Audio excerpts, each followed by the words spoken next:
ამ ომში გამარჯვება ნიშნავს გადარჩენას და გადარჩენა ყველაფერზე უარის თქმა. ეს არხი ვიდეო გეიმს ლაბია და წარმოგიდგენთ Ghost Recon Breakpoint-ის განხილვას. Ghost Recon Breakpoint არის Ubisoft-ის 2019 წლის ღია სამყაროს ტაქტიკური შუთერი, რომელიც Ghost Recon Wildlands-ის პირდაპირი სიკველია. თამაში გვიყვება ელიტარული სპეცრაზმის წევრ Nomad-ზე, რომელიც ფუტურისტულ კუნძულ ავროაზე ჩადის ოპერაციის ჩასატარებლად, რომელიც თავიდანვე კატასტროფით სრულდება. გამოსვლამდე მასზე დიდი მოლოდინები იყო. Breakpoint-ი უნდა ყოფილიყო Ubisoft-ის შემდეგი დიდი ტაქტიკური ჰიტი, თუმცა კრიტიკოსებისა და ფანების მხრიდან პირველივე კვირებში მწვავე რეაქციები მოჰყვა. ტექნიკური ხარვეზები, სადაო გეიმპლეი მექანიკები და სერიისგან გადახვევა. ეს ყველაფერი ერთად გახდა მიზეზი იმისა, რომ Breakpoint-ი ბევრისთვის იმედგაცრუებად იქცა. თუმცა დროის გასვლასთან ერთად თამაშმა განიცადა მრავალი ცვლილება. მოდით დეტალურად განვიხილოთ, რას გვთავაზობდა Breakpoint-ი და როგორ ჩამოყალიბდა მისი რეპუტაცია. ჩვენი სპონსორია ონლაინ გიფტ-ქარდების მაღაზია Game Shop Georgia. გიფტ-ქარდს ჭიდან შეავსეთ პერსონალური ბალანსი სწრაფად და მარტივად თქვენთვის მორგებულ რეგიონზე. ახლა გამოიწერი არხი და გავაგრძელოთ.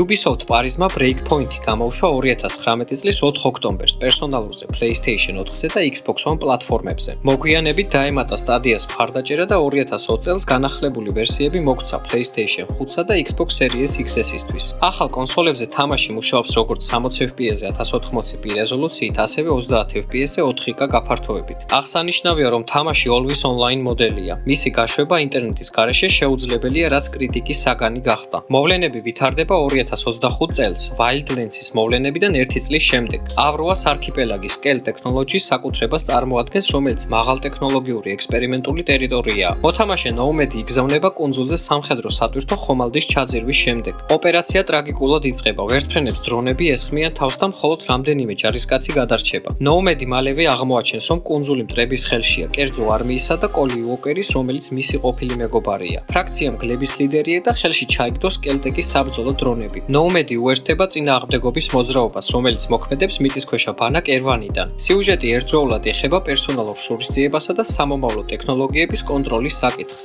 სამყაროს დიზაინი გვთავაზობს ჯუნგლებს, მთებს, ჭაობებს, თოვლიან ზონებს და უახლესი არქიტექტურის ბაზებს. მიუხედავად იმისა, რომ მთავარი ანტაგონისტი გამორჩეულია, ბევრი ფანი თვლის, რომ დანარჩენი სიუჟეტური არსი ზედაპირული და ემოციურად ნაკლებად დატვირთულია. Breakpoint-ი აგზელებს ტაქტიკური შუთერის ტრადიციას, დიდი რუკა, მისიის შესრულების მრავალფეროვანი გზები და კოოპერატიული რეჟიმი. თავიდან მარტო მოქმედებდი, არ ყავდა AI პარტნიორები, რაც დისკომფორტს ქმნიდა. თუმცა 2020 წლის ივლისში კრიტიკის შემდეგ ეს ფუნქცია დააბრუნეს. თამაში აერთიანებს მალვას, ღია ბრძოლას, სტელს ოპერაციებსა და დრონების დაზვერვას. დამატებულია დაზიანების სისტემა, ტყვის მოხვედრისას პერსონაჟმა შესაძლოა კოჭლობა დაიწყოს ან ვერ დარბოდეს. ამ შემთხვევაში საჭიროა ბანაკში დასვენება ან საბაზისო მკურნალობა. სტამინა და რელიეფი მნიშვნელოვნად მოქმედებს გადაადგილებაზე, რაც თამაშს უფრო რეალისტურს ხდის. თამაშს აქვს 4 კლასი: ასაუტი, შარპშუთერი, პანტერი და Field Medic-ი. თითოეულს საკუთარი უნიკალური როლი აქვს. PvP რეჟიმი Ghost War 4-4-ის წინააღმდეგ ფორმატში დაბრუნდა და მოთამაშეებს აძლევს ტაქტიკურ შეჯიბრის საშუალებას.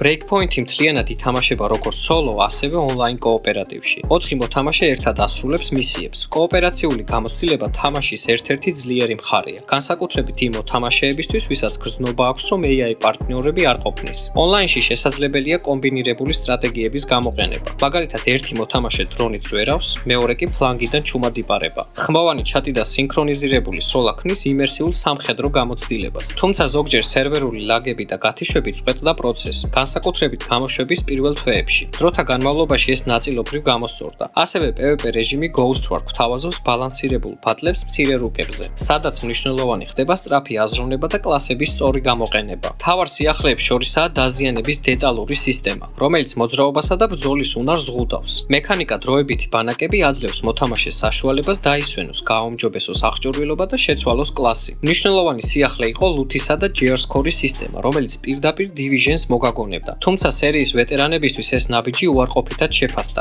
აღჭურვილობის ძალის მიხედვით დახარისხება ტაქტიკურ რეალიზმში არ ჯდებოდა. Ubisoft-მა შემდგომ დაამატა იმერსივ რეჟიმი, რომელიც თამაშიდან ლუთის სისტემას აშორებდა. ასევე დაემატა გარემოს კამუფლაჟი, დაჭრილი მეგობრის ზურგით გადაყვანის ფუნქცია და პირველი რეიდი Ghost Recon-ის ისტორიაში, პროექტი Titan-ი. Breakpoint-ს მოყვა რამდენიმე მასშტაბური დამატება, რომლებიც მნიშვნელოვნად აფართოებდა თამაშის შინაარსს. ერთ-ერთი მთავარი DLC იყო Deep State-ი, სადაც მოთამაშე ხვდება ცნობილ Splinter Cell-ის გმირს, Sam Fisher-ს. ეს მისიების სტელსზე და კოორდინირებულ შეტევაზე აკეთებს აქცენტს. დამატებით შემოემატა Red Patriot DLC, რომელიც მორიგ თავდასხმას ეხება შტატების წინააღმდეგ და გვთავაზობს 10-მდე ახალ მისიას. ისტორიას. ორივე გაფართოება მოიცავს უნიკალურ სიუჟეტურ ხაზს, სპეციფიკურ მტრებსა და აღჭურვილობას. ასევე დაემატა ორი ახალი კლასი, ეშელონი და ინჟინერი, რომლებიც განსხვავებულ შესაძლებლობას იძლევა. პერიოდულად ტარდებოდა სპეციალური ღონისძიებები, მაგალითად ტერმინატორ ლაივ ივენთი, სადაც მოთამაშეები ებრძოდნენ კიბორგებს და რეზისტანსს, რომელიც გვაჩვენებდა მოსახლეობის აჯანყებას მტრის წინააღმდეგ.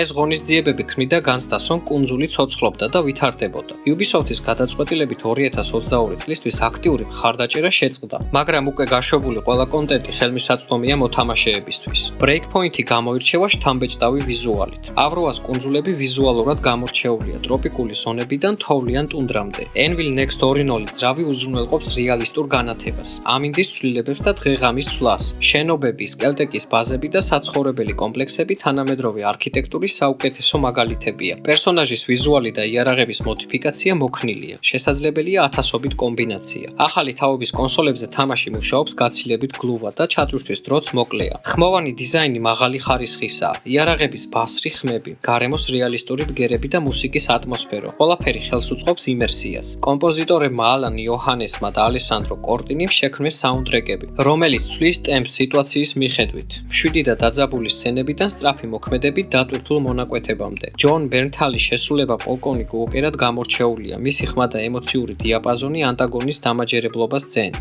თუმცა ნოუმედის გახმოვანება ნაკლებად დასამახსოვრებელია. ზოგმა აღნიშნა, რომ დიალოგები კლიშეებითაა სავსე და გაჯერებულია სტანდარტული ფრაზებით. გამოშვების დღეს თამაში მძიმე მდგომარეობაში იყო. ჰქონდა ბაგები, გლიჩები და გაუმართავი ხელოვნური ინტელექტი. მტრები ხშირად არ რეაგირებდნენ მოთამაშეზე, ზოგჯერ კი ზედმეტად მარტივად გადადიოდნენ შეტევაზე. ვერტმფრენების და სატრანსპორტო საშუალების მართვას თან ახლდა მცირე გრაფიკული გლიჩები. კონსოლებზე FPS-ის ვარდნა ხშირი იყო. Always Online მოთხოვნა დამატებით სტრესს აყენებდა მოთამაშეებს, რადგან სერვერის პრობლემისას კამპანიაც იშლებოდა. Ubisoft-მა საჯაროდ აღიარა, რომ Breakpoint-ი გაუმართავ მდგომარეობაში გამოვიდა და რამდენიმე თვეში ძირითადი პრობლემების გამოსასწორებლად დაიწყო აქტიური პაჩინგი. საბოლოოდ 2022 წლისთვის თამაში ითვლებოდა დასრულებულად და სტაბილურად. პლუსებია შთამბეჭდავი ღია სამყარო მრავალფეროვანი ლოკაციებით, სტელსისა და პირდაპირი შეტაკების ბალანსი, მეგობრებთან ერთად კოოპ რეჟიმის ძლიერი მხარე, უოკერის პერსონაჟის შთამბეჭდავი შესრულება, განახლებების წყალობით გაუმჯობესებული გამოცდილება, DLC-ები და მოვლენები, რომლებიც თამაშს სიცოცხლეს აძლევდა. მინუსებია სუსტი ტექნიკური მდგომარეობა რელიზზე,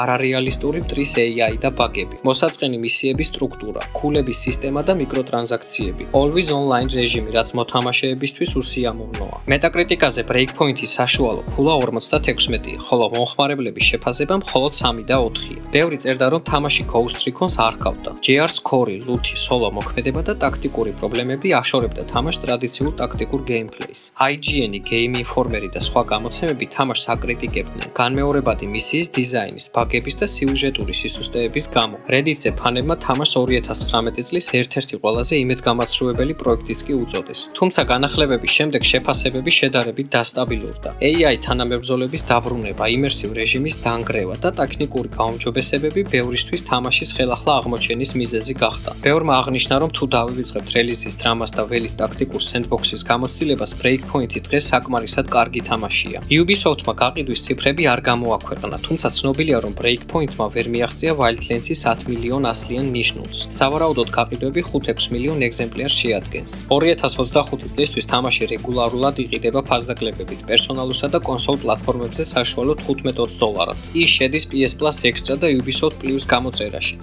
რაც ახალ მოთამაშეებს აძლევს საშუალებას მისცენ მეორე შანსი. Ghost Recon Breakpoint-ი არის Ubisoft-ის მცდელობა განიახლებინა სერია და შემოეტანა ახალი მექანიკები ტრადიციულ შუთერში. თუმცა დიზაინის არასწორმა არჩევანმა, ტექნიკურმა პრობლემებმა და სერიისგან მოშორება მისი რეპუტაცია დააზარალა. თამაშმა გაიარა მნიშვნელოვანი ევოლუცია, განახლებებით, ბაგების გასწორებით და ფანების ნათხოვნი ფუნქციების დამატებით. თუ თამაშს დღეს შევხედავთ, უკვე არის სტაბილური, ვიზუალურად ძლიერი და კოოპერატივში სასიამოვნო თავგადასავალი. ხოლო Ubisoft-ისთვის ეს იყო გაკვეთილი, თუ როგორ უნდა და არ უნდა განახლდეს ფრენჩაიზი. მომავალ Ghost Recon-ის თამაში ალბათ სწორედ Breakpoint-ის გამოცდილება იქნება გზამკვლევი. ხოლო ახლა თუ მოგენატრათ ტაქტიკური ოპერაციები, ავროას კუნძული კვლავ გელოდებათ მეგობრებთან ერთად. თუ ერთხელ მაინც გითამაშია Ghost Recon-ის რომელიმე ნაწილი, მაშინ ეს მოგეწონება და მახსოვრობაში დაგრჩება. თუ როგორ თამაშობდი მეგობრებთან ერთად და ერთობოდით. ეს იყო გამომწერი შესრულებული თხოვნა. მადლობა ყურადღებისთვის დღეისათვის. სულ ეს იყო, გამოიწერეთ არხი, რომ არ გამოტოვოთ სიახლეების შემდეგ ვიდეომდე დროებით.